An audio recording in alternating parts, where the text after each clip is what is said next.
Assalamualaikum warahmatullahi wabarakatuh.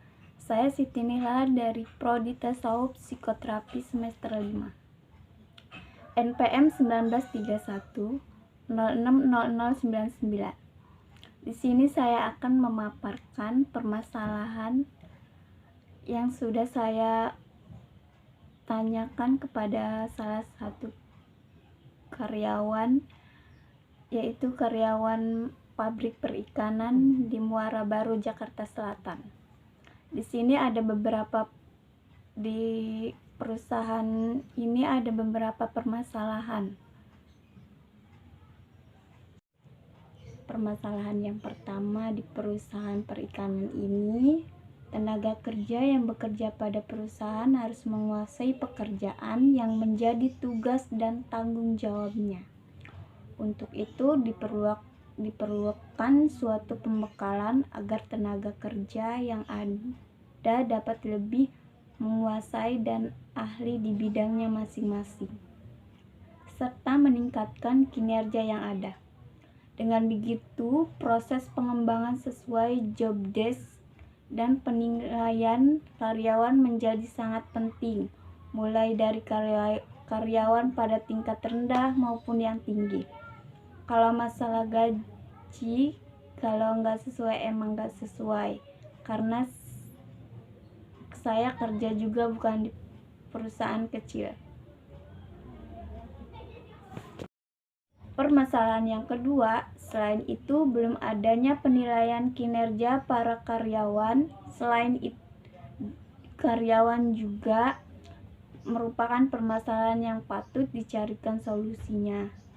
Mengingat penilaian kinerja merupakan suatu hal yang penting dalam kemajuan perusahaan dan para karyawan itu sendiri, sehingga para karyawan dapat memaksimalkan potensi yang ada pada dirinya dan bisa lebih memajukan perusahaan di mana para karyawan bekerja. Dan permasalahan yang ketiga di perusahaan perikanan ini adalah tata kelola yang terjadi di dalam perusahaan ini juga para karyawan perusahaan kurang paham dan tidak mengerti mengenai job desk-nya. Padahal job desk pada karyawan sangat penting untuk dipahami dan dipraktekkan dengan baik. Job desk yang telah dibuat oleh perusahaan sudah tidak sesuai lagi dengan keadaan saat ini. Dan itu saja pemaparan permasalahan dari perusahaan perikanan Muara Baru, Jakarta Selatan. Itu saja yang dapat saya paparkan. Terima kasih. Dan saya akan menganalisis menggunakan teori.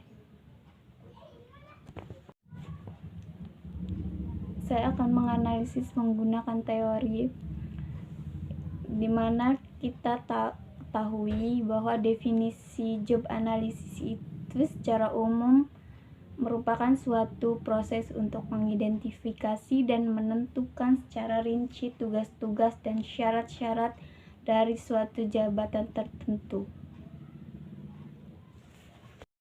Di sini juga ada beberapa para ahli yang berpendapat mengenai pengertian job analysis. Yang pertama ada menurut Melayu, berpendapat bahwa job analisis adalah menganalisis dan mendesain pekerjaan apa saja yang harus dikerjakan, bagaimana pekerjaannya, dan mengapa pekerjaan itu harus dikerjakan. Dan menurut Umar, berpendapat bahwa analisis pekerjaan adalah merupakan suatu proses untuk menentukan suatu pekerjaan sehingga dapat dijelaskan oleh orang lain untuk tujuan manajemen.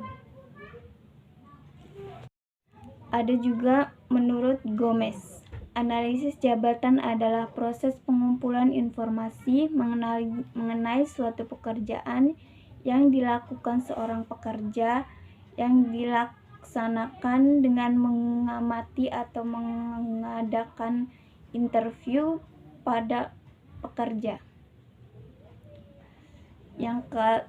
Selanjutnya, menurut Stephen Robin, mendefinisikan bahwa analisis jabatan sebagai suatu bentuk pengembangan uraian terperinci dari tugas-tugas yang harus dilakukan dalam suatu jabatan.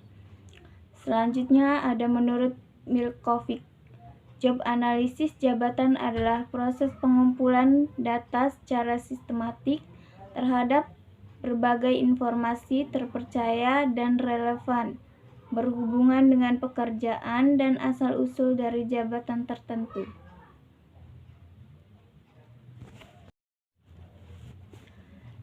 Di sini saya akan menganalisis dengan metode dan proses pengumpulan informasi bagi analisis jabatan. Dalam melakukan job analisis terdapat beberapa metode dalam analisis jabatan.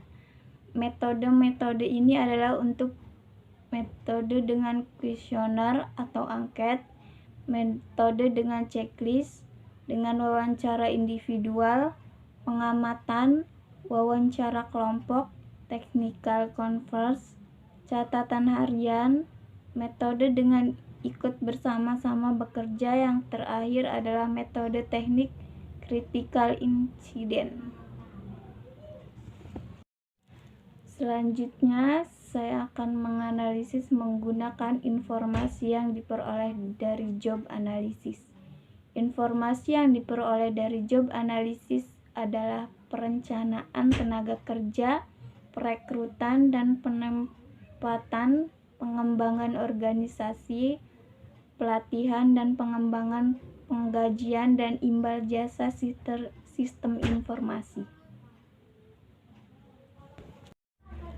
Dalam referensi juga saya menemukan deskripsi, yaitu uraian pekerjaan yang maksudnya adalah informasi tertulis yang menguraikan tugas dan tanggung jawab kondisi pada suatu jabatan. Kondisi pekerjaan, hubungan pekerjaan, dan aspek-aspek pekerjaan pada suatu jabatan tertentu dalam perusahaan atau organisasi. Uraian pekerjaan atau bisa disebut job description dan uraian jabatan atau bisa disebut job position diketahui serta disusun berdasarkan informasi yang telah dihasilkan oleh analisis pekerjaan. Itu saja yang bisa saya paparkan dari hasil wawancara saya dengan seorang pegawai perusahaan pabrik perikanan dan analisis dari referensi yang saya temukan. Wassalamualaikum warahmatullahi wabarakatuh.